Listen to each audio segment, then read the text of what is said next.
Hot hot అంశాలపై debate news బెంచ్కి స్వాగతం. History repeat అంటూ అప్పుడప్పుడు సినిమా డైలాగులు వస్తుంటే బాలయ్య బాబు గారి నోటి వెంట ఇప్పుడు అది అవబోతోంది. అయితే పొత్తుల విషయంలో తెలుగుదేశం పార్టీ జనసేన ఆల్రెడీ పొత్తులో ఉన్నాయి, భారతీయ జనతా పార్టీ జనసేన ఆల్రెడీ పొత్తులో ఉన్నాయి. ఇలాంటి విచిత్రమైన పొత్తు ప్రపంచంలో మరి ఎక్కడా ఉండదు. ఎందుకంటే భారతీయ జనతా పార్టీతో తెలుగుదేశం పార్టీ పొత్తు లేదు, కానీ భారతీయ జనతా పార్టీతో పొత్తులో ఉన్న జనసేన తెలుగుదేశం పార్టీతో కూడా పొత్తు పెట్టుకుంది. అయితే ఆ అనైతికత అన్నటువంటి కాన్సెప్ట్ ఏమీ లేదు. మేము బీజేపీని కూడా తీసుకొచ్చి తీరతాం అని చెప్పి పవన్ కళ్యాణ్ గారు చెప్పారు. ఆయన మాట నిలబెట్టుకున్నారు. భారతీయ జనతా పార్టీని తెలుగుదేశం ముందు నుంచోబెట్టారు, తెలుగుదేశాన్ని భారతీయ జనతా పార్టీ గడప దగ్గరికి చేర్చారు. ఓవరాల్గా చూస్తే పొత్తుల ఎత్తులు పతాక స్థాయికి చేరినాయి. ఇప్పుడైతే హిస్టరీ రిపీట్ అవుతుందా, 2014 అవుతుందా, ఇది ఒక ఎత్తు.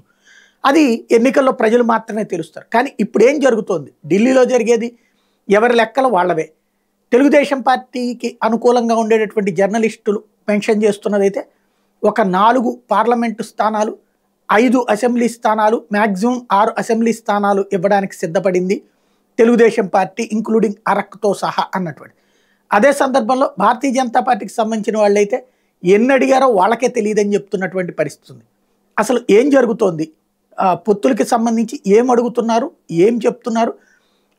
నిన్న సాయంత్రం ప్రారంభమైనటువంటి పొత్తుల చర్చలు ఇంకా సాగుతూనే ఉన్నాయి. ఎందువల్ల, ఏ కారణంగా అంత సాగతీత నడుస్తుంది? ఈ అంశానికి సంబంధించినటువంటి చర్చలో పాల్గొంటూ ప్రస్తుతం మనతో పాటు ఉన్నారు చుండూరు సుందరరాం శర్మ, వైఎస్ఆర్ కాంగ్రెస్ పార్టీ అధికార ప్రతినిధి, పూడి తిరుపతిరావు, భారతీయ జనతా పార్టీ అధికార ప్రతినిధి, ఉప్పాళ్ళ లక్ష్మణ్, రాజకీయ విశ్లేషకులు, వీరశంకర్, విశ్లేషకులు కూడా మనతో పాటు లైవ్లో జాయిన్ అవుతున్నారు. లక్ష్మణ్ గారు, అసలు ఏం జరుగుతోంది ఢిల్లీలో, ఏమైనా సమాచారం ఉందా?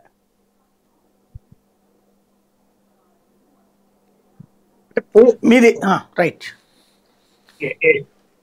చెప్పండి. చంద్రబాబు నాయుడు గారు ఎన్డీఏలో చేరటానికి అంగీకరించారు. గత రాత్రి చర్చలు జరిపిన తర్వాత ఆయన నేనైతే పూర్తిగా సరెండర్ అయ్యారని చెప్తున్నాను. ఎవరేమన్నాను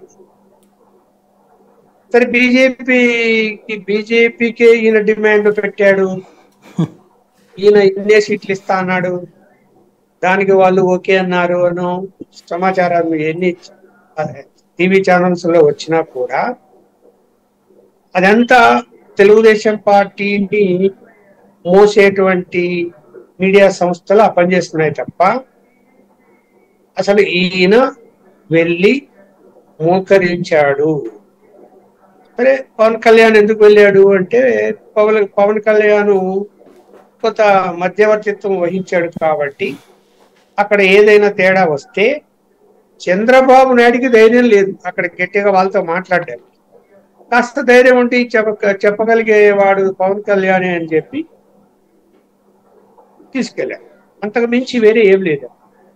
సరే, ఫైనల్ గా వాళ్ళెందుకు బీజేపీ నాయకత్వము వీళ్ళతో మళ్ళీ పొత్తు పెట్టుకుంది అంటే అక్కడ మనము మొదటి నుంచి నేను ఒకటే మాట చెప్తున్నా. ఫస్ట్ ఆప్షన్ అంటే ఫస్ట్ ఆఫర్ కానీ ఆప్షన్ కానీ జగన్మోహన్ రెడ్డి గారికి ఇచ్చారు. సరే, ఆయనకున్న పరిధులు, ఆయనకున్న ఇబ్బందులు, ఆయన యొక్క వ్యూహంలో భాగంగా పొత్తు అధికారికంగా పెట్టుకోవడానికి ఆయన ఇష్టపడలేదు. అది అయిపోయింది. అందువల్ల ఆ సబ్జెక్ట్ క్లోజ్ అయిపోయింది కాబట్టి ఇంకా వీళ్ళకు దారి ఇచ్చారు రమ్మని. వీళ్ళు వెళ్ళారు. వెళ్ళిన తర్వాత సరే, ఇప్పుడు 4 పార్లమెంట్లు, 3 పార్లమెంట్లు, 6 పార్లమెంట్లు ఎన్ని చెప్పుకున్నా కూడా నాకున్న పక్కా సమాచారం అయితే జనసేనతో కూడా కలిపి ఖచ్చితంగా 10 పార్లమెంటు సీట్లు అడిగిన సమాచారం అయితే ఉంది. అసెంబ్లీ సీట్లు కూడా 30 అడిగారు, తక్కువ ఏం అడగలేదు. ఆ 30 ఏంటి, ఆల్రెడీ మీరు ప్రకటించి ఉన్నారు కాబట్టి అందులో కొన్ని ఒక 5 నుంచి 7 వరకు మార్చాలా అనేటువంటిది కూడా చెప్పినట్టు సమాచారం ఉంది. అందువలన ఏం జరుగుతుంది ఏమిటంటే ఇప్పుడు చంద్రబాబు నాయుడుకి ఈ రోజంతా టైం ఏంది, ఎందుకు ఇచ్చారు ఈ రోజంతా టైం? మరి రాత్రి చర్చలు అయిపోయిన తర్వాత ఆ టైంలో ఒకవేళ బయటకు వచ్చి ప్రకటించకపోయినా ఈ రోజు ఉదయం 10కో 11కో అధికారికంగా చెప్పాలి కదా, చెప్పలేదు.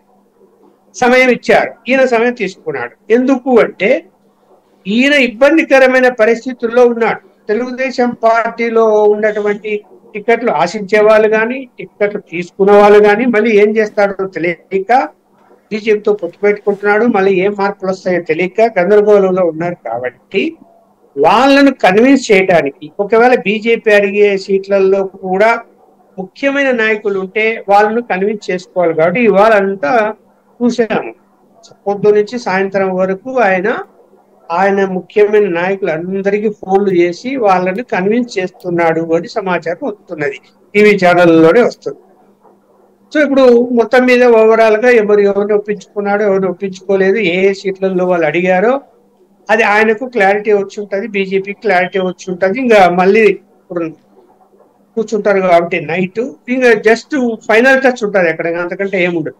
వాళ్ళు ఏం చెప్పారు, ఈయన ఏదైనా మళ్ళీ ఒకటో రెండో మార్పులు ఉంటే కనుక ఇదిగో నాకు ఇబ్బందులు ఉన్నాయి, ఫలానా సీటుల్లో ఫలానా ఆయన ఇంపార్టెంట్, అక్కడ రియాక్షన్ వస్తుంది, మీకు ఇచ్చినా కూడా అక్కడ గెలుస్తారో లేదో అని చెప్పి దాని బదులు ఇంకోటి తీసుకుంటాను, ఇట్లాంటివి మాట్లాడుకొని సింపుల్ గా ఇంకా ఫైనల్ టచింగ్ లోకి వెళ్ళిపోయి దాని తర్వాత అధికారికంగా ప్రకటించే అవకాశాలు ఉన్నాయి. ఇది పొత్తు గురించి ఏ సీట్లు అన్నది, ఎందుకంటే వాళ్ళది బీజేపీ పార్లమెంటరీ బోర్డు 10వ తేదీ సమావేశం ఉంది కాబట్టి వాళ్ళు అప్పటి వరకు వాళ్ళ యొక్క అభ్యర్థులను వాళ్ళు ప్రకటించే అవకాశం లేదని నేను అనుకుంటున్నాను.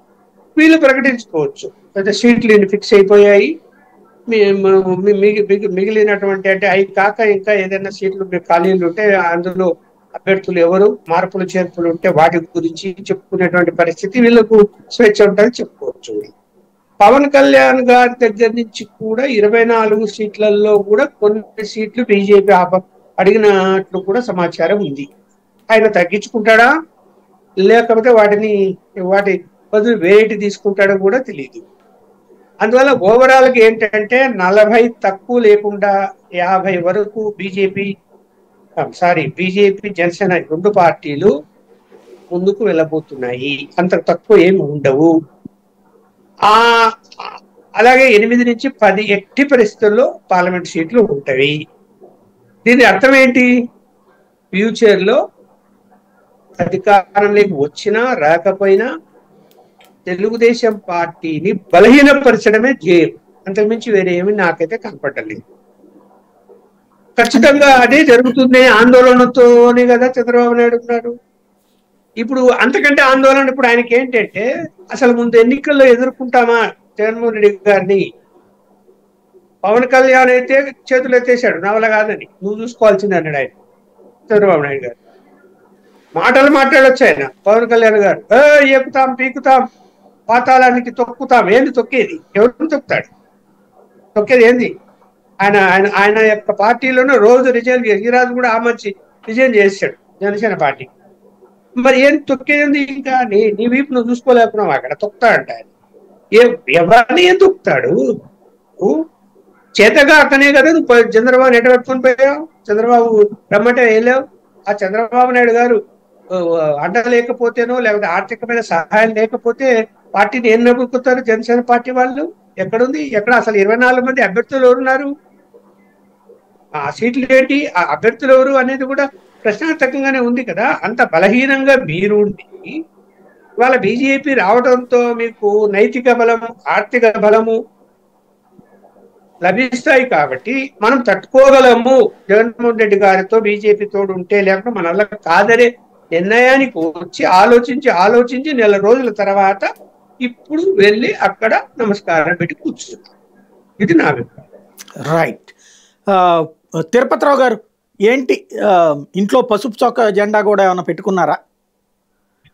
నెంబర్ 1. నెంబర్ 2 వచ్చేటప్పటికి మీరు ఇంకోటి చెప్పాల్సింది ఏంటంటే, ఏమన్నా మిమ్మల్ని ఆ లిస్టులో చూడొచ్చా, లేకపోతే తెలుగుదేశం నుండి వచ్చిన వాళ్ళు లేదా కొత్తగా వచ్చేవాళ్లే అభ్యర్థులుగా కాబోతున్నారా? ముందుగా అందరికీ నమస్కారం. సాయి గారు నా ఇంటి మీద నా జెండానే ఉంటది. ఈ మధ్య 2 జెండాలు పెడుతున్నారండి.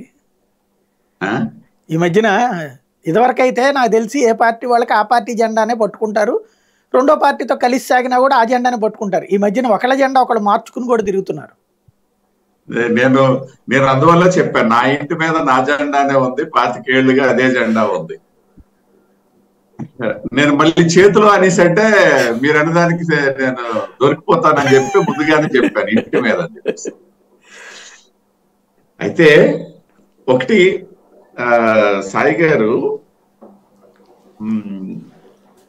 నేను కొంచెం మీ పర్మిషన్ తో చెప్పండి. నేను విద్యార్థి దశ నుండి ఏబీవీపీలో ఉన్నాను. ఏబీవీపీ నుండి నా టార్గెట్ ఏంటంటే గ్రూప్స్. అదే గ్రూప్ 1 కి అయితే నేను విలేజ్ నుండి వచ్చాను, అగ్రికల్చర్ ఫ్యామిలీ, నా ఫ్యామిలీలో అటువంటి ఆలోచన. గ్రూప్ 2A నాకు కెపాసిటీ సరిపోద్దని నేను టార్గెట్ పెట్టుకున్నా. అది 90లో నోటిఫికేషన్ వచ్చింది సాయి గారు. ఓకే. 90లో నోటిఫికేషన్ వస్తే నేను అప్లై చేశాను. అదే సంవత్సరం నేను ఓన్ గా ఇన్స్టిట్యూషన్స్ కూడా పెట్టుకున్నా. అంతవరకు ఎక్కడో చిన్న చిన్న ఇన్స్టిట్యూషన్స్ లో జాబ్ చేసుకుంటూ పీజీ పూర్తి చేశాను. 86 డిగ్రీ తర్వాత 4 సంవత్సరాల అనుభవంతో నేను ఇన్స్టిట్యూట్ పెట్టుకున్నాను. ఎందుకంటే ముందు జీవనం సాగించాలి కదా.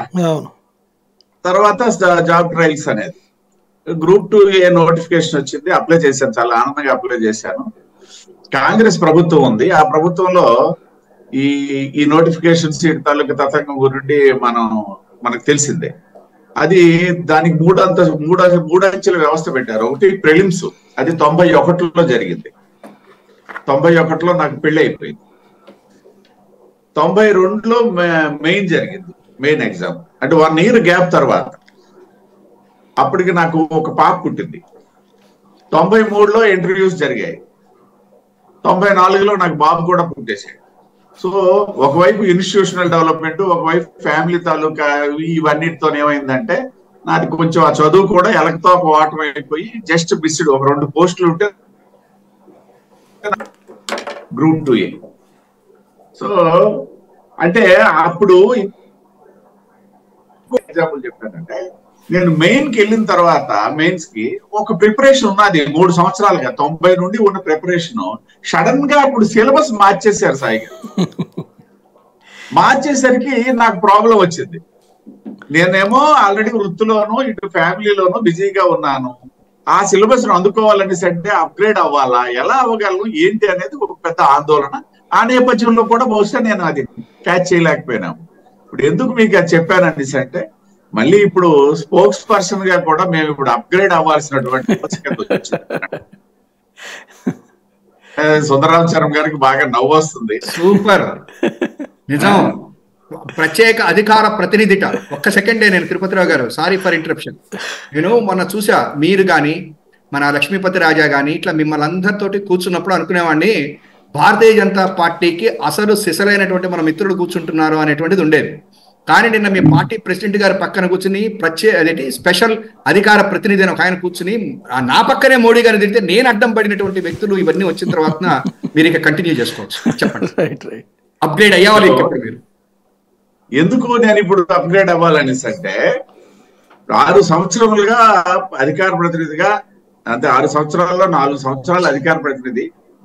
అంతకు ముందు అనేసి అంటే మీకు తెలుసు, 10 ఏళ్ళుగా నేను మీడియాకి వస్తున్నాను. నేను ఫస్ట్ మీడియాని ఫేస్ చేసింది కూడా మీతోనే. అది కూడా ఒక చరిత్ర ఉంది కాబట్టి మీతో షేర్ చేసుకుంటాం. ఈ 6 సంవత్సరాలుగా మేము అదొక వానికి నేను అనట్లే. సుందరరామ శర్మ గారు ఏదో నాకు వ్యక్తిగతంగా తీసుకున్నారు కానీ, వారికి నా మీద ఉన్న అభిమానం కానీ అభిప్రాయం కానీ, మేము అందరం మా స్పోక్స్ పర్సన్ ఎవరో అయినా సరే ఖచ్చితంగా అప్గ్రేడ్ అవ్వాల్సినటువంటి పరిస్థితి వచ్చింది. 6 సంవత్సరాలు, ఎందుకంటే ఇవి 5 సంవత్సరాలు వైసీపీ పరిపాలన. వీళ్ళ పరిపాలన ఎంచుతూ మేము మాట్లాడుతున్నాం, వాళ్ళ ఉన్న లోటుపాట్లు చెప్తున్నాం, ఎప్పుడు తిడుతున్నాం. ఇది వేరే తిట్టడం ఇన్ దట్ సెన్స్, అదే విమర్శించడం. అంతకు ముందు 1 సంవత్సరం విడిపోయినటువంటి సందర్భంలో ఆ ప్రభుత్వం మీదే మేము పోరాటం చేసాం. ఒక స్పోక్స్ పర్సన్ కి ప్రతిపక్షంలో ఉండేటప్పుడు అధికార పార్టీ మీద పోరాటం చేయడం ఎంతో సరదాగా ఉంటది, ఎంతో ఆటవిడుపుగా ఉంటది. ఆ విధమైనటువంటి పరిస్థితి నుండి ఇవాళ మేము అప్గ్రేడ్ అవ్వాల్సినటువంటి పరిస్థితి వచ్చింది. ఎందుకనేసి అంటే, మళ్ళీ రాబోయే ప్రభుత్వంలో మేము భాగస్వాములు అవుతాము. మళ్ళీ మేము మిత్రపక్షంగా ఉంటాం. మిత్రపక్షంగా ఉండేటప్పుడు నాబోటోడు ఆ రోజు కూడా మిత్రపక్షంగా ఉండేటప్పుడు కిసాన్ మోర్చా అధ్యక్షుడిగా ఉండి యాంటీ గవర్నమెంట్ మాట్లాడినటువంటి తత్వం ఉంది. కాబట్టి బహుశా ఇప్పుడు కూడా ఆ విధంగా మాట్లాడడానికి ఆలోచన మొత్తం మీద what ever it maybe upgradation ఆ స్పోక్స్ పర్సన్స్ కి అవసరం అయిపోయింది. అది పక్కన పెడితే, ఒకటి ఇవాళ పెద్దలు లక్ష్మణ్ గారు కొన్ని విషయాలు చెప్పారు. మాక్సిమం వాటిని స్వాగతిస్తున్నా. ఏదైతే ఈ సంఖ్యాపరంగా 4 అంట, 5 అంట, ఇదేదో ఈ సాయి గారు చెప్తుంటారు మన కార్పొరేట్ కాలేజీల తాలూకా ర్యాంకులు అని చెప్పేసి నేను ఖచ్చితంగా ఏకీభవిస్తాను. ఎవరు చెప్పారు? ఒకటి, భారతీయ జనతా పార్టీ వైపు నుండి గతంలో ఉన్నటువంటి పరిస్థితి ఇవాళ లేదు సాయి గారు. గతంలో అలయన్స్ సందర్భంగా 2014 నాకు బాగా గుర్తనమాట. వీళ్ళు ఇక్కడే ఉన్నారు, హైదరాబాద్ లే ఉన్నారు.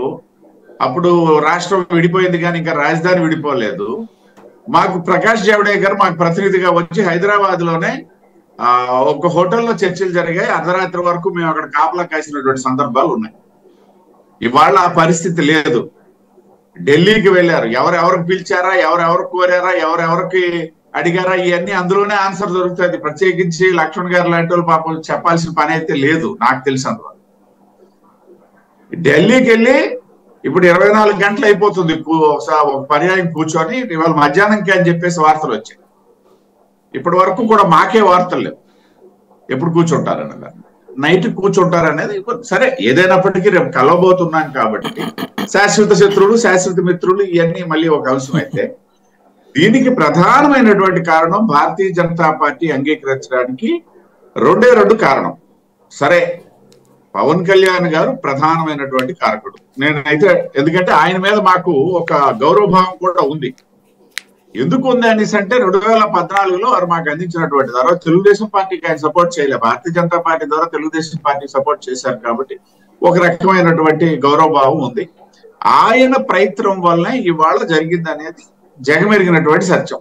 ఏదైతే రేపు అలయన్స్ ఇంకా సబ్జెక్ట్ టు కరెక్షన్, మళ్ళీ ఇదంతా కూడా రేపు అలయన్స్ అనౌన్స్మెంట్ వచ్చిన దాకా నాకు అధికారం లేని అధికార ప్రతినిధి నేను.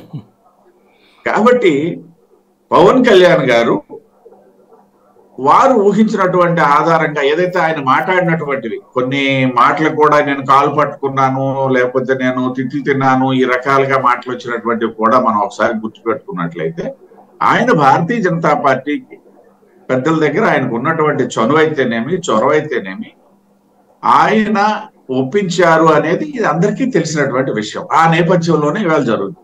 ఇక సీట్ల పరంగా కూడా నేను ఒకటే చెప్తా, ఇవాళ అమిత్ షా గారు, నడ్డా గారు తప్పిస్తే అక్కడ వేరే ఎవరు లేరు. ఈవెన్ మా రాష్ట్ర నాయకత్వం కూడా వేరే సమావేశాల్లో ఉన్నారు తప్పిస్తే ఆ సమావేశాల్లో ఉన్నట్టుగా నా దగ్గర కానీ ఎవరి దగ్గర సమాచారం లేదు. వాళ్ళైతే చెప్పరు. మరి చంద్రబాబు నాయుడు గారు తన సహజ శైలికి విరుద్ధంగా దాదాపు 1 నెల రోజుల తర్వాతే మళ్ళీ నేను వెళ్ళారు. ఫిబ్రవరి 7వ తేదీన ఒకసారి వెళ్ళారు ఢిల్లీ, మళ్ళీ నిన్న 7వ తేదీనే మళ్ళీ కలిశారు. ఈ 1 నెల రోజుల్లో కూడా వారు ఎక్కడ మాట్లాడింది లేదు. పవన్ కళ్యాణ్ గారు కొంచెం లీక్ చేశారు, కొంచెం లీక్ అయ్యారు, కానీ చంద్రబాబు నాయుడు గారు ఎక్కడ మాట్లాడలేదు, నిన్న మాట్లాడారు. మరి ఎవరు మాట్లాడకపోతే ఈ సంఖ్యలు ఎక్కడిది? నేను ఇంకోటి కూడా చెప్తున్నా సాయి గారు, నిజంగా భారతీయ జనతా పార్టీ అధిష్టానం నిర్ణయించి జాతీయ స్థాయిలో ఒక ఆలోచన తీసుకొని, ఆ ఆలోచన తీసుకోవడానికి కూడా ఒక ప్రధానమైనటువంటి కారణం ఇవాళ మా ముందు ఉంది. ఏదైతే 3వ పర్యాయం మోడీ గారు రావడం ఖాయమైనటువంటి సందర్భంలో మేము ఒక టార్గెట్ పెట్టుకున్నాం, 370+ భారతీయ జనతా పార్టీ. చాలా మంది 250 లోపు ఆగిపోద్ది, 270 లోపు ఆగిపోద్ది, లేదా 72తో ఆగిపోద్ది అని చెప్పిన చాలా మంది ఉన్నారు దేశంలో. వాళ్ళందరికీ ఒక సమాధానం చెప్పడానికి 370 పైచిలకు భారతీయ జనతా పార్టీ సొంతంగా సాధించాలి, 400 పైచిలకు సీట్లని ఎన్డీఏ సాధించాలనేది ఒక టార్గెట్ గా పెట్టుకుంది భారతీయ జనతా పార్టీ. ఇవాళ పొత్తుకి ఇక్కడ తెలుగుదేశం పార్టీ అయితేనేమి, నేను శ్రీకాకుళంలో ఉన్నా, మా పక్క రాష్ట్రం తాలూకా పాలిటిక్స్, మేము ఒరిస్సాలో కూడా బీజేడీతో ఇవాళ కలిసి ప్రయాణం చేసేయడానికి వెళ్ళడానికి అయితేనేమి, లేకపోతే గత కొద్ది కాలం కిందట కర్ణాటకలో జనతాదళ్తో మైత్రి కోసం అయితేనేమి, ఇంకొక ప్రధానమైనటువంటి కారణం కూడా ఉంది ఆంధ్రప్రదేశ్ సంబంధించి.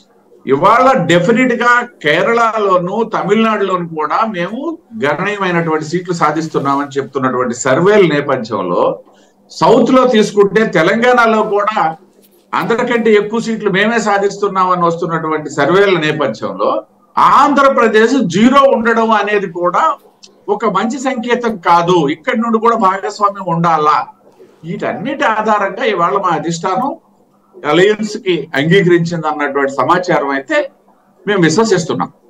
మా దగ్గర ఉండదని చెప్పడానికి కూడా నేను ఇప్పుడేమి చెప్పలేను, మేమైతే విశ్వసిస్తున్నాం. ఒకే ఒక్క మాట సూటిగా చెప్పండి, మీరు ఆ అవసరం కోసం మీరు చంద్రబాబు గారిని రిక్వెస్ట్ చేసి చేయించుకుంటున్నారా, లేకపోతే వాళ్ళు మీ దగ్గరకు వచ్చారా? ఎందుకంటే ఇప్పుడు ఒక సెక్షన్ ఆఫ్ మీడియాలో అయితే మీరు బతిన్లాడి ఆయన పిలిపించుకున్నారన్నటువంటి కోణంలోనే వస్తుంది. ఆయన షరతులు పెడుతున్నారు ఎన్డీఏలోకి రావడానికి, అదేది హోదా ఇవ్వమని చెప్పి, లేకపోతే విభజన హామీలు అమలు చేస్తానంటేనే వస్తాను, అట్లాగే ఇచ్చిన సీట్లు తీసుకోవాలి అని చెప్తున్నారు అన్నటువంటిది వాళ్ళు చెప్తున్నటువంటిది. అది ఎంతవరకు వాస్తవం? నేను మీ ప్రశ్నకి సూటిగా సవివరంగా సమాధానం చెప్పగలను, సమయం వచ్చినప్పుడు చెప్తాను. ఎందుకంటే ఇప్పుడు చెప్పాను అనుకోండి, మీ తాలూకా వీడియోలు వైరల్ అయినట్టుగా కాకుండా ఈ వీడియోను వైరల్ చేసేటటువంటి శక్తులు ఉన్నాయి. కాబట్టి ఇది నేను ముందే చెప్పాను, దీనికి సమాధానం కూడా ఇండైరెక్ట్ గా చెప్పాను. గత 2014 ఎన్నికల సమయంలో ఏదో హోటల్ అండి, నేను పేరు గుర్తు రావట్లేదు, హైదరాబాద్. ఆ హోటల్ ఆధారంగా మా ప్రతినిధిగా, కేంద్ర పార్టీ ప్రతినిధిగా ప్రకాష్ జవడేకర్ గారు వచ్చారు. వీళ్ళు అక్కడికి అటెండ్ అయ్యి చర్చలు జరిగారు. అక్కడ చంద్రబాబు నాయుడు గారు రాలేదు, నేను చెప్తున్నా. చంద్రబాబు నాయుడు గారు ప్రతినిధులే వచ్చారు, ఎర్రన్ నాయుడు గారు అండ్ అదర్స్. ఇవాళ ఏం జరిగింది అని చెప్పాను నేను. ఢిల్లీకి వెళ్ళారు. ఎవరిని కలిశారు అనేసి అంటే అమిత్ షా గారిని కలిశారు. సరే, అమిత్ షా గారు ఆహ్వానించారు, లేకపోతే ఎన్డీఏలోకి ఆహ్వానించారు, ఇవన్నీ ఇంకా నేను ఈ చెప్పిన సమాధానంలోనే నిగూఢంగా అన్ని సమాధానాలు కూడా దాగి ఉన్నాయని చెప్పి భావిస్తాను. సాయి రైట్. సుందరరాం శర్మ గారు, 2014లో మీకు అధికారానికి ఒక మాట ఒప్పుకోకపోవడం వల్ల, అంటే ఆ రోజున ఏదైతే రుణమాఫీ అన్నటువంటి దాన్ని చేయకపోవడం వల్ల, అనౌన్స్ చేయకపోవడం వల్ల దెబ్బతిన్నారు. ఈ దఫా పొత్తు అనేటువంటిది మొదట మీ దగ్గరికి ప్రతిపాదన వచ్చిన వద్దు అని చెప్పడం వలన ఒక చారిత్రక తప్పిదం చేశారు అని అనిపిస్తుందా ఫ్యూచర్లో ఏమన్నా? సాయి గారు, మీకు, లక్ష్మణ్ గారికి, తిరుపతిరావు గారికి, వీరశేఖర్ గారికి నమస్కారం. నిజంగా జగన్మోహన్ రెడ్డి గారు 2014 ఎన్నికల్లో రైతు రుణమాఫీ ఎప్పుడైతే 87,600 కోట్ల రూపాయలు చంద్రబాబు గారు చేస్తానన్నారో, ఎలక్షన్ కమిషన్ కూడా అసలు నువ్వు ఇంత ఎట్లా చేస్తావు, మాకు ఒక ఇది వచ్చింది నీ మీద, నువ్వు ఎట్లా చేస్తావు, మాకు దీనికి సమాధానం ఇవ్వవు అని అడిగారు. అసలు నాకు తెలిసినంత వరకు ఈ రాష్ట్రం కాదు, దేశ చరిత్రలో ఒక పార్టీని వాళ్ళు ఇచ్చిన మేనిఫెస్టోకి సంబంధించినటువంటి ఇష్యూ మీద ఎలక్షన్ కమిషన్ అడగటం అనేది నాకు తెలిసి అదే మొదటిది, ఇప్పటివరకు అదే చివరిది కూడా. నేను చేస్తాను అని చెప్పిన తర్వాత నేనే చాలాసార్లు నాకు గుర్తున్నంత వరకు మీ దాంట్లో కూడా చెప్పినట్టున్నా, అట్లీస్ట్ ₹1,00,000, ₹1,50,000 జగన్మోహన్ రెడ్డి గారు కనుక చేస్తే మంచిది అని, అంటే మనం అప్పుడు కాంగ్రెస్ లో ఉన్నాం, చేస్తే మంచిది, అశ్వత్థామ అతహ పుంజరహ, యుద్ధంలోకి వెళ్ళిన తర్వాత నేను చెయ్యను, నేను ఇట్లాగే అంటే కుదరదేవు అన్నట్టుగా నేనే మాట్లాడాను. కానీ నేను జగన్మోహన్ రెడ్డి గారు చాలా అద్భుతమైనటువంటి, అక్కడ నాకు ఇంకోటి కూడా మనం లైక్ చేయాల్సి వచ్చింది ఏంటంటే, నేను కూడాను నిజంగా ఒక్క మాట అన్నారు, అన్నా నన్ను కూడా ఇట్లా రుణమాఫీ చేయమని అడిగారు అందరూ, నేను చేయలేనటువంటిది చెప్పి తర్వాత చెయ్యకుండా మాట మార్చాల్సినటువంటి అవసరం ఏమొచ్చింది అని చెప్పను అన్నది అది కరెక్టే. ఎందుకంటే ధర్మం అనేటువంటిది లేదా మన యొక్క సత్యం అనేటువంటిది ఒక్కొక్కప్పుడు మనకి అనిపిస్తుంది, అట్లా చేసేసి ఉంటే పోయేది కదా అనిపిస్తుంది, కానీ లాంగ్ రన్ లో దాని యొక్క ఫ్రూట్స్ మనం ఎంజాయ్ చేస్తాం. అదే జగన్మోహన్ రెడ్డి గారు ఆ రోజున అట్లా నిలబడినందుకు 2014లో ఓడిపోయినా, ఆ తర్వాతన పాపం శాసనసభలో ఆయన్ని ఒంటరివాణ్ణి చేసి ఆయన మీద వ్యక్తిగతంగా కేసులు మాట్లాడినా అవన్నీ తట్టుకొని శాసనసభ వదిలి రోడ్డు మీదకి వచ్చి ప్రజలు 151 సీట్లు వచ్చినాయంటే ధర్మం రక్షతి రక్షిత. సత్యాన్ని నువ్వు గనక నమ్మితే ఒకప్పుడు నీకు బాధ వచ్చినా తర్వాత నన్ను గెలిపిస్తుంది అని జగన్మోహన్ రెడ్డి గారు మనం చెప్పినట్టుగా నాకు చాలా బాధ వేసింది. ఆయన అట్లా చెప్పకపోవటం మంచిదనిపించింది, నేను అట్లా చెప్పటం చాలా బాధ వేసింది నాకు కూడా. నేను కూడా అట్లా అనుకున్నాను. అంటే నేను ఇక్కడ ఒకటే చెప్తున్నాను, ఇవాళ చంద్రబాబు నాయుడు గారు అనేటువంటి ఆయన వచ్చిన తర్వాత ఆంధ్రప్రదేశ్ రాజకీయాలు నన్ను అడిగితే ఒక రకంగా వ్యతిరేకమైనటువంటి, సమాజానికి, ప్రజాస్వామ్యానికి, రాజ్యాంగానికి వ్యతిరేకమైనటువంటి దిక్కుల్లో ప్రయాణం చేసిన మాట వాస్తవం. 96లో ఆయన ఎట్లయినా తీసుకున్నారు, ప్రతిదీ అబద్ధాలే. తర్వాత ఆయన ఏదన్నా రాజ్యాంగానికి వ్యతిరేకంగా చేస్తే దాన్ని పచ్చపత్రికలో చాలా గొప్పగా చూపించటం, అసలు దాన్ని కప్పేసి పుచ్చటం, ఏదో ఒక్కర్లేదు 23 మందిని తీసుకుని 4 మినిస్టర్లు చేసి గెజెట్లో వైఎస్ఆర్సీపీ చూపిస్తా ఉంటే ఈ దేశంలో ఉన్నటువంటి లేదా ఈ రాష్ట్రంలో ఉన్న ఏ మేధావి మాట్లాడలేదు, ఏ రాజకీయ పార్టీ కూడా ఒక్క రోజు కూడా మాట్లాడలేదు. కానీ జగన్ గారు కూడా మాట్లాడలేదు. ఎందుకు మాట్లాడలేదు తెలిసిన? ఒక్కటే అనుకున్నాడు, నేను కోర్టులు న్యాయస్థానాలకు వెళ్ళి కాదు, ప్రజా తీర్పు కోరుకుంటాను. ఎన్టీ రామారావు గారు అన్నారు, నేను ప్రజా తీర్పు కోరుతాను అన్నాడు. అట్లాగే ప్రజా తీర్పు కోరుకున్నాడు. అది ఇవాళ రోజున జగన్మోహన్ రెడ్డి గారిలో ఉన్నటువంటి ఇది. కాకపోతే మోడీ గారు అయితే ఇక్కడ సాయి గారు మీరు పర్మిషన్ ఇస్తే 1 minute చెప్తాను నేను, ఒక చిన్న ఇష్యూ.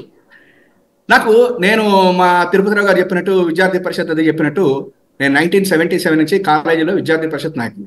1982-83లో కాలేజీ ప్రెసిడెంట్ కింద అసలు మాకు విద్యార్థి పరిషత్ నుంచి నిలబడటమే లేదు అసలు. అటువంటిది నిలబడి కాలేజీ మా గుంటూరు టీజేపీఎస్ కాలేజీ ప్రెసిడెంట్గా గెలిచినటువంటి వాడిని. అద్వానీ, రాజమాత విజయరాజ్ సింధియా, వాజ్పేయి గారి పక్కన 1983 ఎలక్షన్లో బ్రహ్మాండ అనర్గళంగా డాష్ మీద స్పీచ్లు ఇచ్చినటువంటి వాడిని నాకు ఒక్కటే అనిపించింది. ఆ రోజున 89 ఎన్నికల తర్వాత నేను వదిలేశాను అనుకోండి, నాకు ఒక్కటే అనిపించింది, పాకిస్తాన్లో కూడా బీజేపీ జెండా ఎగరొచ్చేమో కానీ ఆంధ్రప్రదేశ్లో రాదు. అటువంటి వ్యక్తులు ఉన్నారు, వాళ్ళు తెలుగుదేశాన్ని కాపాడుకుంటారు తప్ప బీజేపీ రాదు అని నేను అప్పుడే వదిలేసాను. అయితే మా తిరుపతిరావు గారు లాంటి వాళ్ళు కంటిన్యూ చేస్తున్నారు, very good, I definitely appreciate, అది వేరే విషయం. ఎందుకు ఈ మాట నేను అంటున్నానంటే అప్పటి వాజ్పేయికి ఇవాటి మోడీ గారికి చాలా తేడా ఉంది. అందుకనే నేను మోడీ గారిని కూడా చాలాసార్లు అప్రిషియేట్ చేస్తాను. ఎందుకంటే ఇవాళ ఈ రాష్ట్రంలో జగన్, అక్కడ దేశంలో మోడీ, వీళ్ళ వల్లనే ఈ రాష్ట్రము బాగుపడుతోంది, దేశం ఎంత బాగుపడుతోంది. మోడీ గారి పథకాలు ఏంటి నాకు అనవసరం. నా రాష్ట్రంలో మాత్రం ఇవాళ జగన్ గారి మీద ఈ అప్పులని, అదని, శ్రీలంకని, ఈ పచ్చ పత్రికలు, ఈ పచ్చ మీడియా వీళ్ళని తట్టుకుంటూ నిలబడుతున్నాడు అంటే నిజంగా కేంద్ర ప్రభుత్వం మేము చేసే మంచి పనులకి వెనకాల నిలబడటం, వాళ్ళు చేసేటువంటి మంచి పనులకి మేము రాజ్యసభలో లేదా లోక్సభలో వాళ్ళకి సపోర్ట్ చేయడం ద్వారానే ఫెడరల్ సిస్టమ్ని బ్రహ్మాండంగా అమలు పరుస్తున్నటువంటి వ్యక్తి జగన్మోహన్ రెడ్డి గారు. దాన్ని జాగ్రత్తగా చూసి మమ్మల్ని ఎంకరేజ్ చేసి మా జగన్ గారిని ముందుకు తీసుకెళ్తుంది.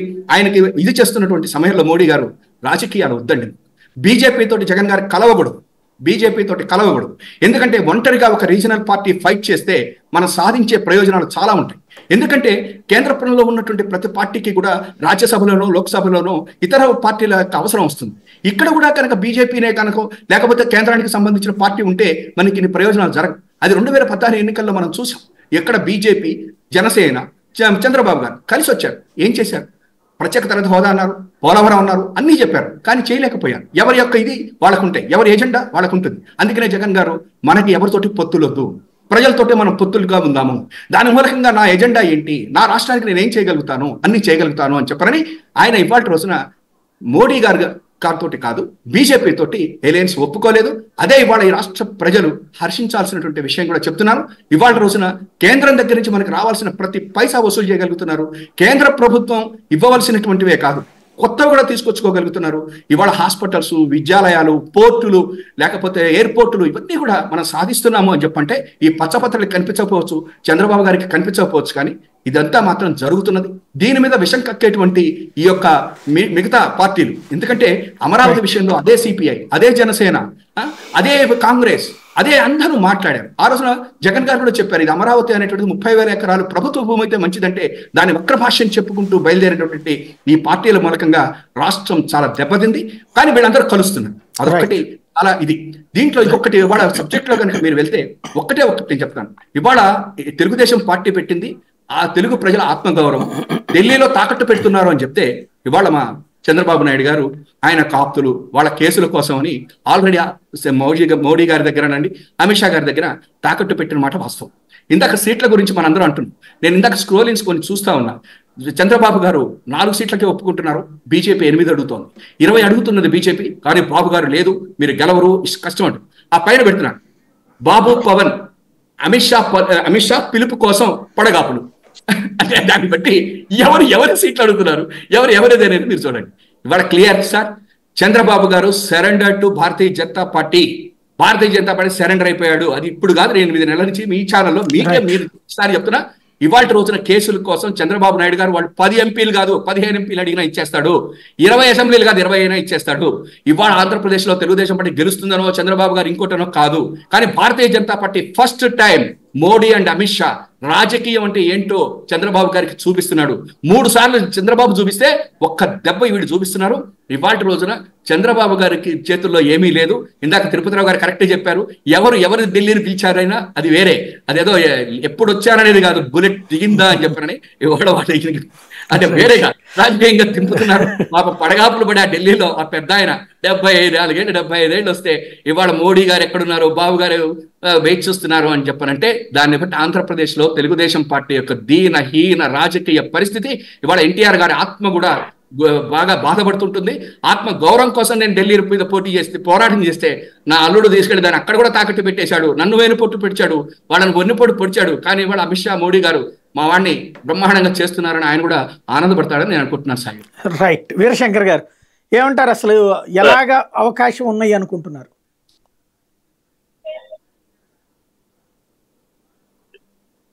గెలిచే సీట్లు, గెలవని సీట్లు లేకపోతే తక్కువ అని కాదు కానండి, పొత్తు మాత్రం ఖరారు అయిందని చెప్పుకోవచ్చు. బీజేపీ వస్తుందా రాదు అనే విషయం మీద మొన్నటిదాకా చర్చ జరిగినాయి. నాకు తెలిసి బీజేపీ ఈ పొత్తులో వీళ్ళని చివరి దాకా ఆడించి జగన్మోహన్ రెడ్డి వైపు మొగ్గు చూపే పరిస్థితిలో ఉన్నారని చెప్పి మనం అనుకున్నాం. కానీ తాజాగా పరిస్థితుల్లో పూర్తిగా, ఎందుకంటే రేపు 2 రోజుల్లో రేవంత్ రెడ్డి గారి సభ, కాంగ్రెస్ పార్టీ ఇక్కడ సభ ఏర్పాటు చేయబోతున్నారు. ఆల్రెడీ డికే శివకుమార్ గారితో చంద్రబాబు నాయుడు గారు మాట్లాడి ఉన్నారు. వీళ్ళు చివరి అవకాశంగా ఈసారి పొత్తు కనుక బీజేపీతో లేకపోతే వీళ్ళు కాంగ్రెస్ పార్టీ వైపు వెళ్లాల్సిన పరిస్థితి. ఖచ్చితంగా వాళ్ళకి సపోర్ట్ కోసం అని చెప్పి కాంగ్రెస్ పార్టీ వైపు వెళ్తారనేది అనుకోవచ్చు. ఈ సమయంలో వీళ్ళు అటు పోకుండా ఉండడానికి, ఎందుకంటే ఎందుకంటే బీజేపీని దారికి తెచ్చుకునే అవకాశం అయితే వాళ్ళకి లేదు. చంద్రబాబు నాయుడు గారికి బీజేపీని దారికి తెచ్చుకోవాలి, లేకపోతే బీజేపీతో మాట్లాడుకోవాలి అంటే మేము కాంగ్రెస్ పార్టీ వైపు కాంగ్రెస్ సపోర్ట్ చేస్తామని చెప్పి ఒక మాట చెప్పగలగటమే, కానీ దానివల్ల కూడా వీళ్ళకేం ఉపయోగం లేదు. వీళ్ళకి కేంద్రంలో బీజేపీతో అలయన్స్ ఉంటేనే ఈ ఎన్నికలు నిర్వహణ అనేది, ఈ ఎన్నికల్లో పోటీ చేయడం అనేది టీడీపీ వల్ల సాధ్యం అవుతుంది. టీడీపీ, జనసేన ఈ కూటమి వల్ల సాధ్యం అవుతుంది. కానీ కేంద్రం యొక్క బలగం కూడా లేకపోతే, వాళ్ళ యొక్క సహాయ సహకారాలు లేకపోతే స్థానిక సంస్థల ఎన్నికల్లో టీడీపీ ఎట్లయితే బహిష్కరించిందో, ఇక్కడ రాయలసీమలో కొన్ని నియోజకవర్గాల్లో టీడీపీ పోటీ చేసే పరిస్థితి ఉండదని చెప్పి మనం అనుకోవచ్చు. ఇట్లాంటి పరిస్థితుల్లో బీజేపీకి ఇవ్వాల్సిన స్థానాలు, జనసేనకి ఇవ్వాల్సిన స్థానాల్లో మాత్రం చంద్రబాబు నాయుడు కొంచెం జాగ్రత్త వహిస్తున్నాడు తక్కువగా. ఎందుకంటే వీళ్ళకి ఎక్కువ స్థానాలు ఇస్తే అధికంగా ఖర్చు పెట్టే ఎన్నికల కమిషన్ కి సంబంధించిన ఖర్చుకు అవన్నీ దాటిపోయినాయి. దాదాపు ఒక నియోజకవర్గంలో మనం అనుకోవటం 100-150 కోట్లు ఖర్చు పెట్టే స్థాయి ఉన్న నాయకులు ఎవరూ లేరు బీజేపీ, జనసేన. కాబట్టి వీళ్ళకి తక్కువ స్థానాలు ఇచ్చి వీళ్ళని గెలిపించుకొని వీళ్ళందరి ద్వారా మళ్ళీ అధికారంలోకి రావాలి, టీడీపీని మళ్ళీ పునర్వైభవం చూసుకోవాలని చెప్పి బాబు గారు చూస్తున్నారు. ఈ అవకాశం కనుక చేజారితే టీడీపీ పార్టీ పరిస్థితి పూర్తిగా కొలాప్స్ అయిపోతుందని చెప్పి చెప్పుకోవచ్చు. ఎందుకంటే చంద్రబాబు నాయుడు గారి పరిస్థితి, ఆరోగ్య పరిస్థితి, వయసు రీత్యా నెక్స్ట్ ఎన్నికలలో మరి ఇప్పుడు గెలిస్తేనే ఆ బలంతో ఆయన విజయంతో ఆనందంతో ఉండగలుగుతాడు. లేకపోతే మళ్ళీ మొన్న ఈ పాత కేసులు ఇవన్నీ మళ్ళీ తిరగదోడే పరిస్థితి ఉంటుంది జగన్మోహన్ రెడ్డి గారి అధికారంలో వస్తే. కాబట్టి వాళ్ళకి చావోరేవో ఈ ఎన్నికల్లోనే తెలుసుకోవాలి. ఈ ఎన్నికలు ఖచ్చితంగా గెలవాల్సిన పరిస్థితి టీడీపీది. అందుకని చెప్పి వాళ్ళు ఎవరు ఎంతకైనా జారిపోయి, అదే దిగజారటం అని నేను చెప్పను, కానీ ఈ ఎన్నికల్లో ఎత్తులని చెప్పి అనుకోవచ్చు. బీజేపీని కన్విన్స్ చేసుకోవటంలో, లేకపోతే జన సైనికులను కన్విన్స్ చేసుకోవటంలో, ఒక పక్క జగన్మోహన్ కన్విన్స్ చేసుకోవటంలో టీడీపీ, చంద్రబాబు నాయుడు గారి ఎత్తులు ఫలించినాయి అని చెప్పి చెప్పుకోవచ్చు. ఇక్కడ ఒక పాయింట్, జనసేనలో ఇప్పుడు అట్లా ఇచ్చిన వాటిట్లలో కొంతమంది తెలుగుదేశం పార్టీ వాళ్ళు జనసేనలోకి వచ్చి చేరి ఇప్పుడు వాళ్ళు సీట్లు తీసుకున్నారు. సుబ్బారాయుడు, లేకపోతే కనుక కొనతాల రామకృష్ణ, లేకపోతే అంజుబాబు, ఇట్లాగా. అలాగే ఇప్పుడు బీజేపీలో కూడా ఉంటుందే అని అనుకుంటున్నారు మీరు? మీరు అన్ని కావాలని అడుగుతారా లేకపోతే చెప్పించాలని అడుగుతారు? వాస్తవంగా మనం అనుకునేది అందరికి తెలిసిన విషయం ఈ విషయం అయితే. ఎందుకంటే వాళ్ళు అయితే ప్రజెంట్ అయితే టీడీపీలో లేరు, బయటికి వెళ్ళిపోయి ఉన్నారు. వాళ్ళు మళ్ళీ తీసుకురావాలి. ఎన్నికల ఖర్చు భరించగలిగే పరిస్థితి కొత్తగా వచ్చే సామాన్య రాజకీయ నాయకులు. మాకు రాజకీయం అంటే ప్యాషన్ అండి. నేను 97 నుంచి లోక్సత్తా ఉద్యమంలో ఉన్నాను. 2009లో లోక్సత్తా నుంచి పోటీ చేశాను. 2014లో లోక్సత్తా కడప జిల్లా ఇన్ఛార్జిగా పనిచేశాను. నేను నా ఉద్యోగరీత్యా నేను పెస్టిసైడ్ మార్కెటింగ్ కంపెనీలో పనిచేస్తా. నాకు వచ్చే 40-50 వేల జీతంతో నేను నా ఉద్యోగం చూసుకుంటా రాజకీయం చేసే పరిస్థితి. మరి నాకు ప్యాషన్ ఉంది. నేను పోటీ చేయాలని, నేను చేయాలి అంటే కనీసం ₹1,00,00,000 కూడా ఖర్చు పెట్టలేని పరిస్థితి. ఒక 20-30 లక్షలు లేకపోతే ఒక 50 లక్షలు ఖర్చు పెట్టగలుగుతాం, కానీ 50 కోట్లు 100 కోట్లు ఖర్చు పెట్టాలంటే ఎవరు పెడతారు సార్? ఖచ్చితంగా ఈ రాజకీయాలని మార్చాలి, మార్పు కోసం వచ్చే వాళ్ళు ఇలా ఎవరల్లా కాదు. ఈ రాజకీయం ద్వారా సంపాదించిన వాళ్ళు, ఈ రాజకీయం ద్వారా సంపాదించాలనుకునే వాళ్ళు, ధనస్వామి రాజకీయాలు అని చెప్పి చెప్పుకోవచ్చు వీటిని. అలాంటి వాళ్ళు తప్ప వేరే ఎవరు దీంట్లో కొత్తగా వచ్చి పోటీ చేసే పరిస్థితి అయితే లేదు. కాబట్టి అలాంటి మీరు చెప్పిన కొత్తపల్లి సుబ్బారాయుడు గారు, కొనతాల రామకృష్ణ ఇలాంటి వారే బీజేపీకి కూడా వచ్చే అవకాశం ఉంటుంది. ఆల్రెడీ బీజేపీలో చేరినాళ్ళు సుజనా చౌదరి, సీఎం రమేష్, టీజీ వెంకటేష్ గారు, అట్లాగే ఈ పురంధేశ్వరయ్య గారు కూడా ఈ కోవలోంచి వెళ్ళినాళ్ళు. కాబట్టి వీళ్ళే పోటీ చేసే అవకాశం ఉంటుంది. కానీ ఇప్పుడు మిత్రులు ఇప్పుడు ఇందాక మాట్లాడారు మన మిత్రులు, వీళ్ళెవరు తిరుపతిరావు గారు కానీ లేకపోతే ఇట్లా ప్యాషన్ ఉన్న వాళ్ళు ఆర్ఎస్ఎస్ నుంచి బీజేపీ నుంచి వచ్చిన వాళ్ళు వీళ్ళెవరు పోటీ చేసే పరిస్థితి అయితే ఉండదు. వీళ్ళంతా ప్రేక్షకులుగా ఉంటాం, ఓట్లు వేయటమే, కానీ మనం పోటీ చేసే పరిస్థితి ఉండదు. ఎవరైతే ఆ కోవలో నుంచి వచ్చిన వాళ్ళు, డబ్బులు ఖర్చు పెట్టగలిగే వాళ్ళు, వాళ్ళకే ఆ టికెట్లు అనేది దొరుకుతాయి. అందువల్ల అనుమానం ఏమి. రైట్ లక్ష్మణ్ గారు, ఇక్కడ ఇదే అంటే వలసవాదులకే అవకాశాలు ఇస్తుందా భారతీయ జనతా పార్టీ? ఇప్పుడు చంద్రబాబు గారు ఎట్లయితే జనసేనలో తన వాళ్ళని మళ్ళీ చేర్చి టికెట్లు ఇప్పిస్తున్నారో అట్లాగే ఇప్పుడు కూడా ఉండే అవకాశం ఉంటుందా? ఇక్కడ వలసవాదులు మన కంటికి ఏదో 2-3 కనిపించినా కూడా ఆ 2-3 కూడా ఏ పార్లమెంట్ సీట్లలో ఎవరు గెలుస్తారు ఎవరు గెలవరు అనేటువంటి సమాచారం వాళ్ళు తెప్పించుకున్నప్పుడు వాళ్ళకి ఎవరికి కూడా పాజిటివ్ రిపోర్ట్ అయితే వెళ్ళలేదు, నెగిటివ్ రిపోర్టే వెళ్ళింది. మళ్ళీ నెగిటివ్ రిపోర్ట్ ఉన్నా కూడా సీట్లు ఇస్తారా, మరి ఇంకా వాళ్ళకి బదులు ఇంకోరు దొరకరా అన్నది మనం ఇప్పుడు ఏం చెప్పలేము. ఎందుకంటే పార్టీ విధి లేని పరిస్థితుల్లో ఆల్టర్నేటివ్ దొరకనప్పుడు ఇప్పుడు ఒక సీటు తీసుకుంటారు, పొత్తులో భాగంగా అనుకున్నటువంటి వ్యక్తిని వద్దనుకుంటే ఇంకో వ్యక్తి దొరకాలి కదా. అక్కడ దొరకాలి అంటే మరి డబ్బులు, ఇప్పుడున్న పరిస్థితులు ఎన్ని చెప్పినా కూడా ఆర్థికంగా బాగా ఉన్న వాళ్ళే అవసరం అవుతారు పార్లమెంట్కు. మరి అతను దొరకాలి, లీడర్ కూడా గుర్తింపు ఉన్నటువంటి లీడర్ అయి ఉండాలి. అందువల్ల ఏంటంటే ఈ కొత్త వాళ్ళను ప్రవేశపెట్టి ఒక ప్రయోగం చేస్తారంటే చేస్తారు. ఎందుకంటే అలా డబ్బు చూడకుండా కొత్త వాళ్ళతో ప్రయోగం చేస్తే ఫలితాలు చాలా చోట్ల వచ్చాయి. అందువల్ల ఇక్కడ కూడా రావచ్చు అనేటువంటి ఉద్దేశంతో ఆ ప్రయోగం చేయొచ్చు. ఏది ఏమైనా టీడీపీ చిత్తశుద్ధితో ఆ సీట్లు గెలిపించాలా అనే దాని మీద వాళ్ళకు ఉండి సరైన మెసేజ్ ఇవ్వగలిగితే ఆ ఓట్లు పడతాయి. కానీ లేకపోతే ఏమైపోతుందంటే కేవలం నరేంద్ర మోడీ గారి బీజేపీ మీద ఉన్నటువంటి అభిమానంతో ఓట్లు వేసే వాళ్ళు వేస్తారు. మరి పార్టీ ఓట్లు వీళ్ళ commitment, Telugu Desam party committed votes కొన్ని ఉంటాయి కదా, అవి పడాలి. అవి లాస్ట్ టైం పడకుండా కొన్ని ఇబ్బందులు పాలయ్యాయి కాబట్టి అన్ని సీట్లు గెలవలేకపోయారు. ఇప్పుడు అదే పరిస్థితి వస్తుందా, మరి జీర్ణించుకుంటారా తెలుగుదేశం కార్యకర్తలు కానీ అక్కడ లోకల్ నాయకులు కానీ అనేది కూడా వేచి చూడాలి. ఇప్పుడు ఏ సమస్య ఏమొస్తుందంటే ఒక పార్లమెంట్ సీట్ ఇస్తే అందులో 7 అసెంబ్లీ, ఆ 7 అసెంబ్లీలో ఒకవేళ ఒకటేదన్నా బీజేపీ అభ్యర్థిని పెట్టుకున్నా మిగతా 6 తెలుగుదేశము లేకపోతే జనసేన ఒకటో అట్లా వస్తాయి. వచ్చినప్పుడు మరి వాళ్ళందరూ కోఆపరేట్ చేయాలా, చేస్తే తప్ప పార్లమెంట్ అభ్యర్థికి ఇబ్బందికరమైన పరిస్థితులు ఉండవు. లాస్ట్ టైం ఏమైపోయింది గత ఎన్నికల్లో, అక్కడ ఎవరైతే పార్లమెంట్ అభ్యర్థి ఉన్నారో ఆయనను వ్యతిరేకించారు తెలుగుదేశం అభ్యర్థులే. మేము ఓడిపోతాము, ఆయన పెడితే బీజేపీ సీట్ ఇస్తే మేము ఓడిపోతాము, ముస్లిం ఓట్లు పోతాయి, క్రిస్టియన్ మైనారిటీ ఓట్లు పోతాయి అని.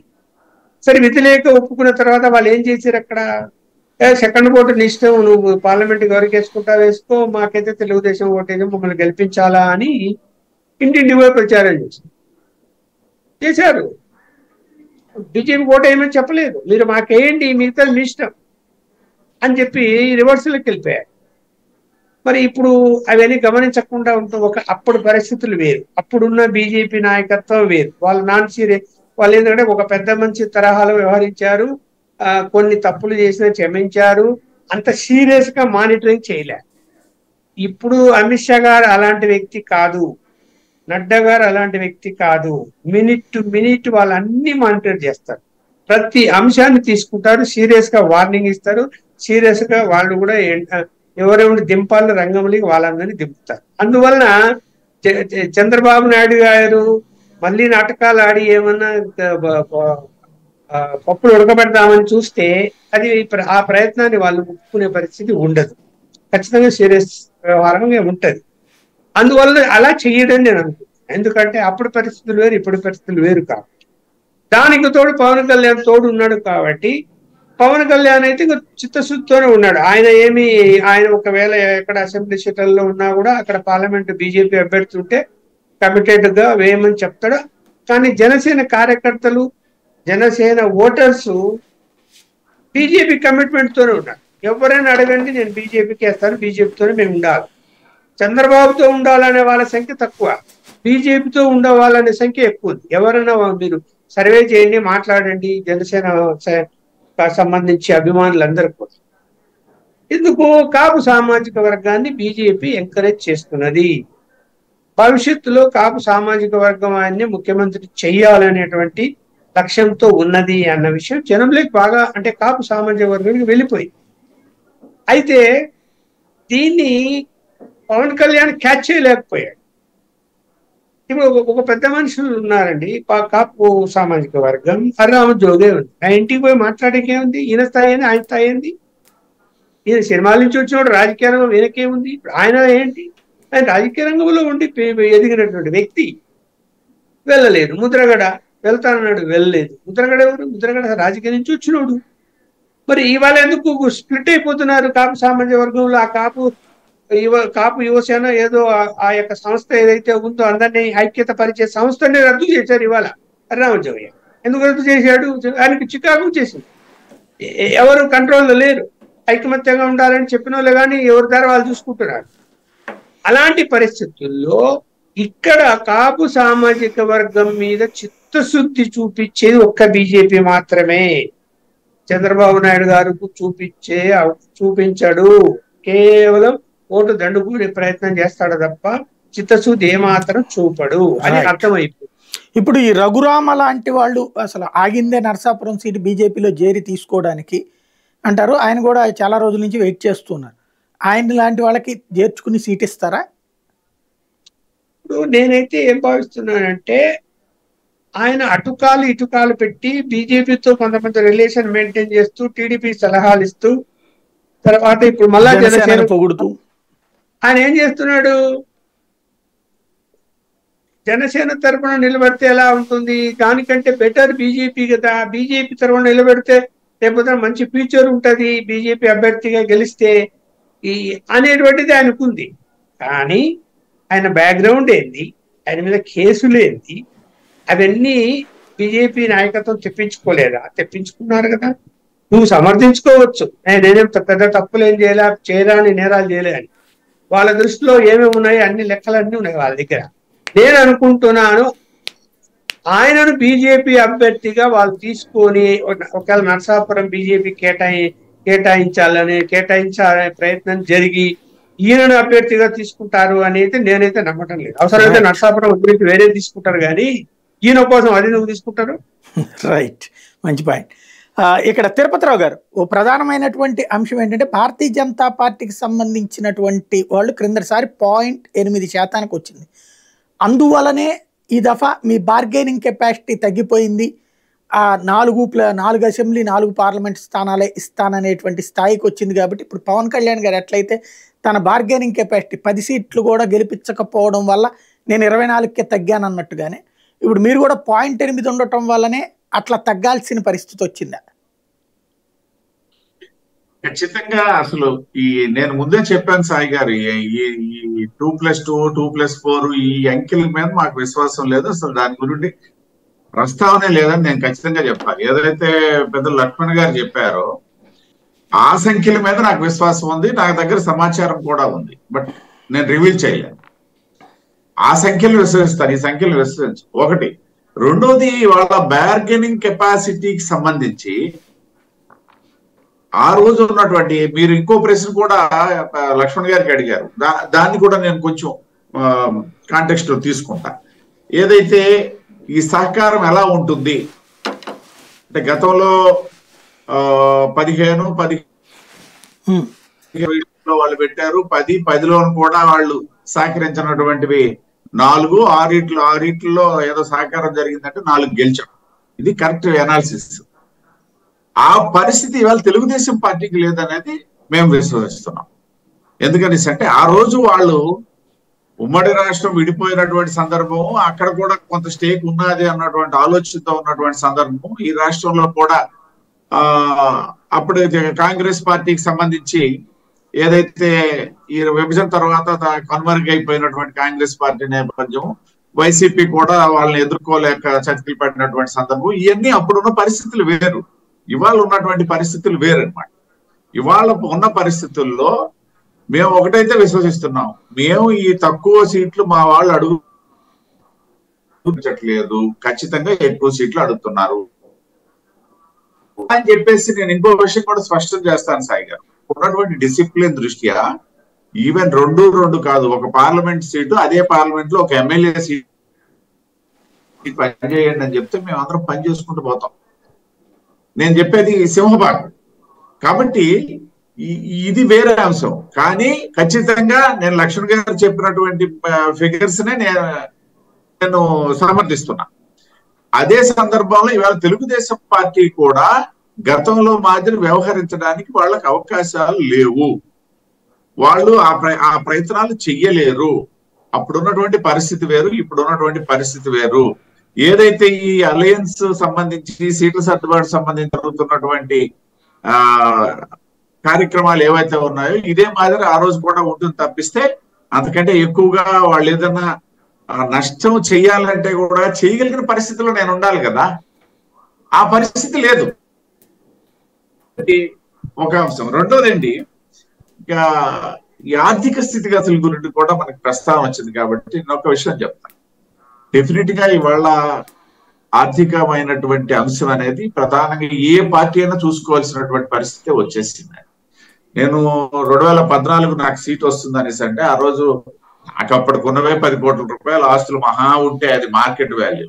అందులో ఒక 5 కోట్లు పోతే ఆ తర్వాత ఏదైనా అవుతుంది కదా నేను ప్రిపేర్ అయింది. ఇవాళ 5 కోట్ల రూపాయలు కూడా ఆ రోజే ఈ తెలుగుదేశం ప్రబుద్ధులేమో దాన్ని టార్గెట్ చేసి ఇచ్చేసినటువంటి సందర్భం. దానికి మీరు అడిగారు నాకు ఫస్ట్ మీ పరిస్థితి ఏంటని చెప్పేసి. ఇవాళ నా పరిస్థితి ఎలా ఉందనేసి అంటే వస్తే అది ఒక కొండ మాటగా ఆ బండ వచ్చి నా మీద పడిపోతేటువంటి పరిస్థితిలో కూడా నేనున్నా. తదనంతర పరిస్థితులు, ఆర్థిక పరమైనటువంటి పరిస్థితులు నేర్పించాను.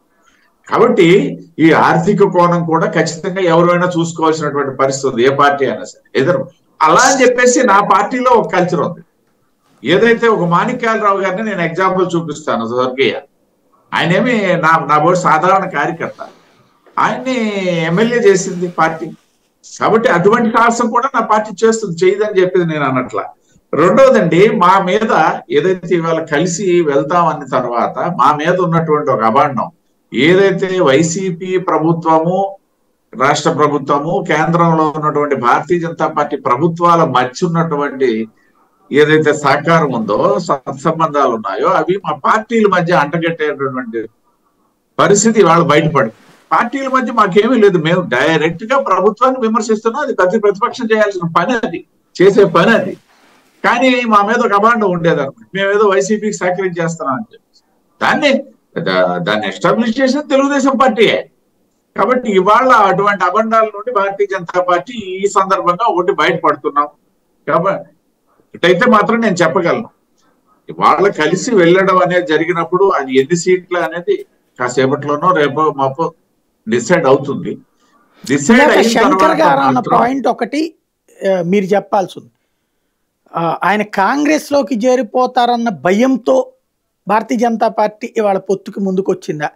ఎందుకంటే నిన్న కాక మొన్న జరిగిన తెలంగాణ ఎన్నికల్లో కాంగ్రెస్కి మద్దతుగా తెలుగుదేశం పార్టీ వాళ్ళందరూ జెండా పట్టుకుని తిరిగారు.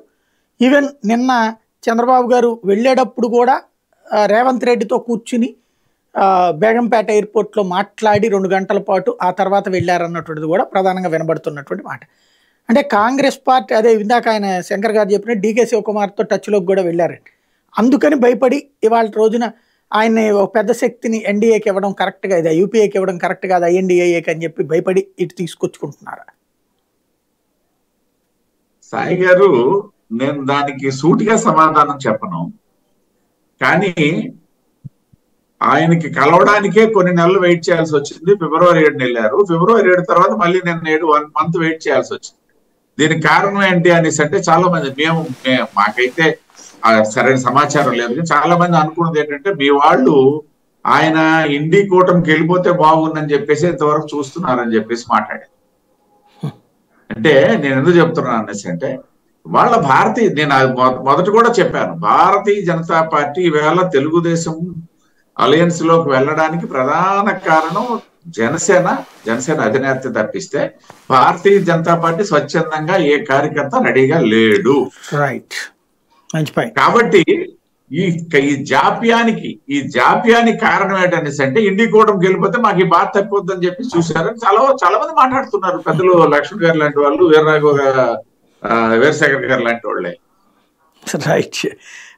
సుందరరాం శర్మ గారు, ఇక్కడ సాధారణంగా జాతీయ స్థాయి అంటే ఈ ఎలక్షన్ అనేది ఖచ్చితంగా జాతీయ స్థాయి ప్రభావితం చూపెట్టేటటువంటి అంశం కూడా కూటముల తరహాలో ఉంది, లేదా అటో ఇటో తేల్చుకునేటువంటి సందర్భం. మరి మీ ప్రత్యర్థి ఎన్డీఏ కూటమికి వెళ్ళారు కాబట్టి మీరేమన్నా ఇండి కూటమి వైపుకి ఏమన్నా వెళ్ళే అవకాశం ఉంటుందా? సాయి గారు, మీరు మరీ మమ్మల్ని ఇచ్చేస్తున్నారు. ఇప్పుడు జగన్మోహన్ రెడ్డి గారు కలిసిపోతారని లేదు, ఎందుకంటే ఇప్పుడు అన్నా చెల్లి కలుద్దామని చెప్పంటే ఆ చెల్లి ఏమంటున్నారు, బీజేపీ తోటి ఉన్నాడని చెప్పని అంటున్నది కదా ఆమె కూడా. అందుకని ఇవాళ రోజున ఒకటి జగన్మోహన్ రెడ్డి గారి యొక్క స్టాండ్ ఏదైతే ఉందో రాజకీయంగా రియల్గా మనం ఏదో పార్టీలో కూర్చున్నా కాసేపు కాకుండా నా అనలైజ్ అట్లీస్ట్ ఒక 25 years పాటు ఈ రాజకీయ రంగంలో ముఖ్యంగా ఆంధ్రప్రదేశ్ లో అతను యొక్క ఇది ఉండి తీరుతుంది. నేషనల్ లెవెల్లో కూడా అతను ఒక వెలుగు వెలగాల్సిందే, తప్పదు. ఎందుకు ఈ మాట ఏంటంటే రాజకీయంగా మాట్లాడుతున్నా. ఇవాళ ఒక ఇదేంటంటే స్టాలిన్ గారు 77 దాటిపోయినాయి, మమతా బెనర్జీ దాటిపోయింది, పట్నాయక్ పక్కన లేరు. ఇవాళ రోజున కనుక మీరు చూస్తే నేషనల్ లెవెల్లో రీజనల్ పార్టీస్ గా ఉన్నటువంటి వీళ్ళందరూ కూడా ఆల్మోస్ట్ తెరమరుగు, అంటే రాజకీయంగా పెద్దవారు అయ్యారని మన ఉద్దేశంలో, వేరే కదా. ఆ రకంగా ఉన్న పరిస్థితుల్లో జగన్మోహన్ రెడ్డి గారి యొక్క ఇంపాక్ట్ చాలా పర్ఫెక్ట్ గా తీసుకుని వచ్చాడు.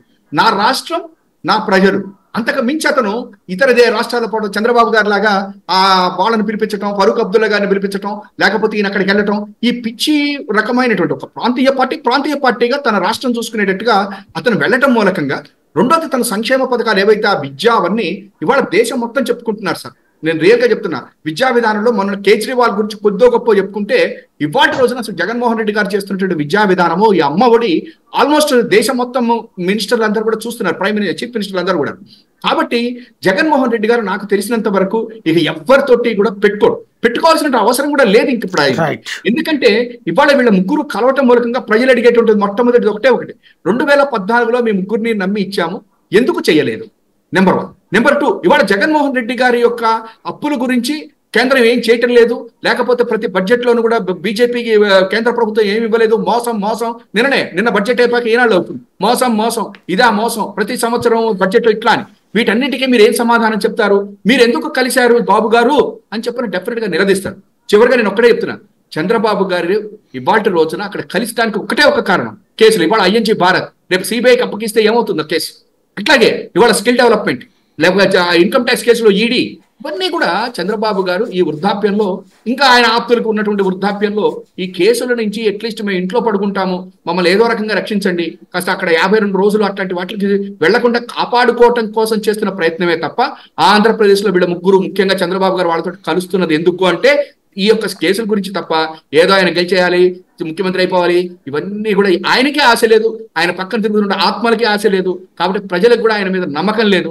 వాళ్ళ మళ్ళా ఇంకొకసారి జగన్ అక్కడ ఏదో మా తిరుపతిరావు గారు వాళ్ళు చెప్పినట్టుగా ఇది ఇంకొకటి కూడా రాజకీయంగా, ఇందాక తిరుపతిరావు గారు డబ్బుల గురించి చెప్పారు. నిజమే, ఇదివరకు రోజులు ఆ ఎమ్మెల్సీ ఎలక్షన్స్ అన్నా కూడా నిజంగా మన జూపుడు యజ్ఞాని గారు ఆయన దగ్గర 100 రూపాయలు లేకపోయినా, అంటే 100 రూపాయలు ఇన్ ద సెన్స్ డబ్బులు లేకపోయినా ప్రజల్లో ఉండేవాళ్ళు, గెలిపించుకునేవాళ్ళు. చలపతిరావు గారు, అట్లాగే రెడ్డి గారు, ఎన్ఎస్ రెడ్డి గారు, ఆయన ఆ రకమైనటువంటి కల్చర్ని మార్చేసినటువంటి వాడు చంద్రబాబు నాయుడు గారు అండి. చివరికి ఎమ్మెల్సీ ఎలక్షన్స్, గ్రాడ్యుయేట్ ఎలక్షన్స్, ఉపాధ్యాయ ఎలక్షన్స్ కూడా డబ్బులతోటి చేసి పారేశాడండి ఆయన. నాకు వేరే ఆయన మీద కోపం లేకపోతే నాకేం ఆస్తులు గొడవలు లేవు. కానీ వ్యవస్థల్ని నాశనం చేసినటువంటి వ్యక్తి ఎవరైనా ఉంటారంటే అది చంద్రబాబు గారు. ఇవాళ వ్యవస్థని పనిచేయించడం కోసం ఇవాళ రోజున ముందుకెళ్తున్నాడు అంటే జగన్మోహన్ రెడ్డి. కాబట్టి ఆ వ్యత్యాసాన్ని డెఫినెట్ గా ప్రజలు చూస్తున్నారని చెప్పని నేను అంటున్నాను. రైట్. శంకర్ గారు ఒక్క మాట సూటిగా చెప్పండి. ఈ పొత్తు వలన జరుగుతున్నటువంటిది ఇప్పటికీ కొన్ని అసంతృప్తులు ఉంటాయి, ఇవన్నీ ఉంటది. ఈ ఓట్ల ట్రాన్స్ఫర్ అనేటువంటిది జరుగుతుందా?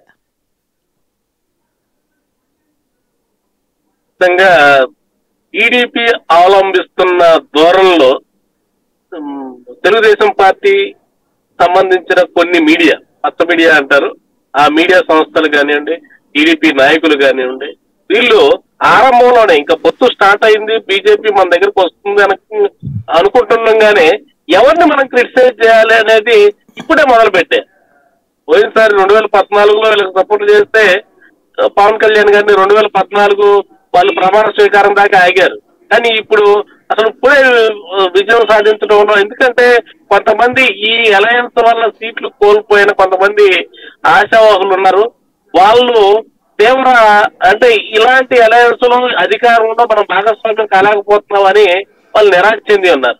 వీళ్ళు ఎట్లయినా తమ సీటు వాటికైనా దక్కించుకోవాలని చెప్పి వీళ్ళ మీద చేసే యువతల వాళ్ళకి సహకరించకపోవడం వల్ల ఆ స్థానిక సంస్థలు, ఉదాహరణకు తెనాలి ఉంది, నాదెండ్ల మనోహర్ గారు ఈ కూటమి తరఫున జనసేన అభ్యర్థిగా పోటీ చేస్తా ఉంటే ఆలపాటి రాజేంద్ర ప్రసాద్ గారు ఆయన సహకరించలేని పరిస్థితి.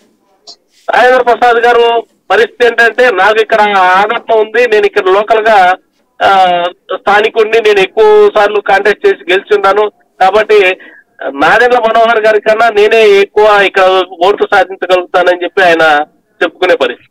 ఇట్లా ఆయన చేసినప్పుడు మిగిలిన చోట్ల ఈ మిగిలిన 175 స్థానాల్లో జన సైనికులు వాళ్ళకి సపోర్ట్ చేసే పరిస్థితి ఉంటుందా ఉండదా? ఖచ్చితంగా ఉండదానే చెప్పుకోవచ్చు. ఎందుకంటే టీడీపీ వాళ్ళు 24 సీట్లు సహకరించినప్పుడు వీళ్ళు మిగిలిన 175 స్థానాల్లో సహకరించాల్సిన అవసరం ఉండదు, సహకరించారని చెప్పి చెప్పుకోవచ్చు. కానీ చంద్రబాబు నాయుడు గారు నోరు తెలిసి ఖచ్చితంగా వాళ్ళని కట్టడి చేసుకొని ఇలాంటి రాజకీయాలకి మళ్ళీ పాల్పడకూడదు అని చెప్పి వాళ్ళకి గట్టిగా వార్నింగ్ ఇచ్చినప్పుడు మాత్రమే ఇవన్నీ సమస్యపోతాయి.